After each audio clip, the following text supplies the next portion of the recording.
Será que é errado criticar outros pastores, outros líderes?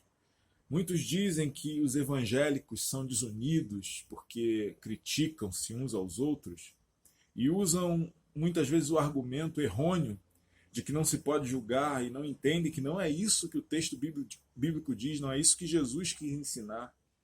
Se você tem dúvida quanto a isso, de não poder julgar, e isso significar que eu não posso falar nada de alguém que seja evangélico, assista ao vídeo aqui no canal A Desculpa dos Hereges e tire suas conclusões com o que está sendo ensinado ali.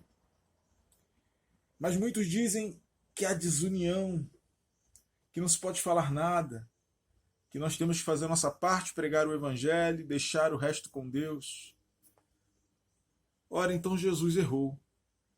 Porque Jesus então devia ter sentado com os fariseus ou no mínimo não falado nada deles. E se unido com eles, já que os dois estavam em nome do Deus de Israel, de Jeová ou de Yahvé, do Eu Sou, contra a idolatria romana. Então ele devia ter se calado. E quantas vezes ele denunciou os fariseus e sua falsa religião, embora professassem o mesmo Deus de Abraão. Paulo, quantas vezes não falou contra pessoas que pregavam doutrinas distorcidas? Chegou a dizer, se eu não me engano, aos Gálatas, que se alguém descesse, se um anjo descesse do céu e pregasse um evangelho diferente, deveria ser anátema, porque o evangelho já estava posto. Se eles mesmos pregassem algo diferente, eles não deviam aceitar. A Bíblia diz que haveria apostasia. Jesus nos alerta sobre os falsos profetas. Tudo isso é à toa? Porque se está correto que nós não podemos falar nada, ver os falsos profetas atuando, ver pessoas vendendo o evangelho, ver pessoas transformando a pregação em um show de emoções, ver gente cobrando entrada para culto disfarçado de ato gospel, ver gente cobrando por objetos ungidos, ver gente falando e parecendo um grande coach, um grande pregador motivacional, mas sem nada de evangelho, de arrependimento, da doutrina da graça, da salvação.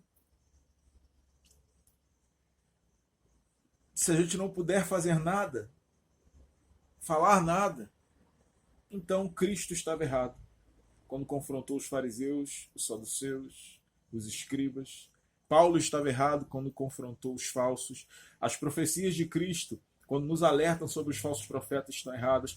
Paulo, quando escreve, compelido pelo Espírito Santo, que precederia a volta de Jesus a apostasia. Apostasia sempre houve, que é o abandono da fé.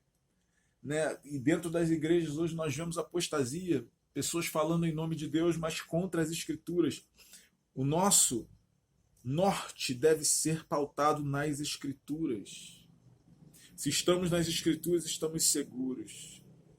Então, ao olharmos para as Escrituras, nós vemos muitas pessoas que pregam em nome de Deus, em nome das próprias Escrituras, mas não a seguem. Não é o Evangelho que estão pregando.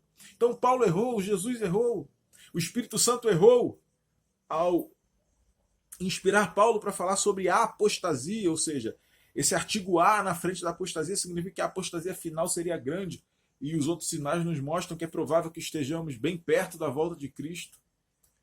Então, se a apostasia cobriria o mundo, se falsos profetas se multiplicariam, se já acontecia na época de Cristo, agora está errado que a gente denuncie? Não, meu irmão, minha irmã. Na verdade, isso são mais desculpas. O meu vídeo aqui, A Desculpa dos Hereges, é sobre rebatendo a questão de não poder julgar. Vai lá, assiste. A Desculpa dos Hereges. Tire a sua conclusão. Não precisa acreditar no que eu estou falando aqui, não. Mas com relação a um modo geral, a quem diz que nós não somos unidos, fica essa reflexão. Então Jesus se enganou. Paulo se enganou. As Escrituras se enganam quando nos alertam a tomar cuidado com os falsos profetas, com os lobos devoradores, a tomar cuidado e não aceitar qualquer palavra vinda, mas discernir os espíritos, conforme nos ensina o apóstolo João. Será que não temos que denunciar exatamente como Cristo fez, como João Batista fez, como Paulo fez?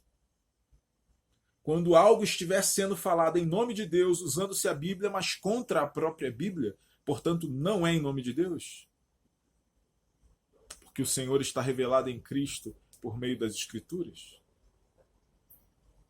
Será?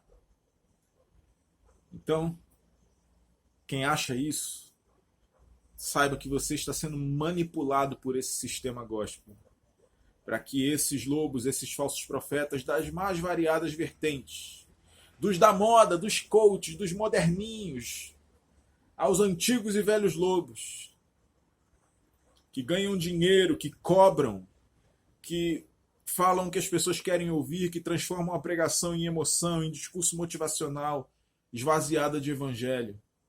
Você está caindo na armadilha deles, porque essa é a rede de proteção que eles criam. Eles ensinam isso para as pessoas que os ouvem, para que aqueles que denunciam baseado nas Escrituras, não julgando por si mesmos, mas mostrando nas Escrituras que o que eles fazem está errado, sejam atacados.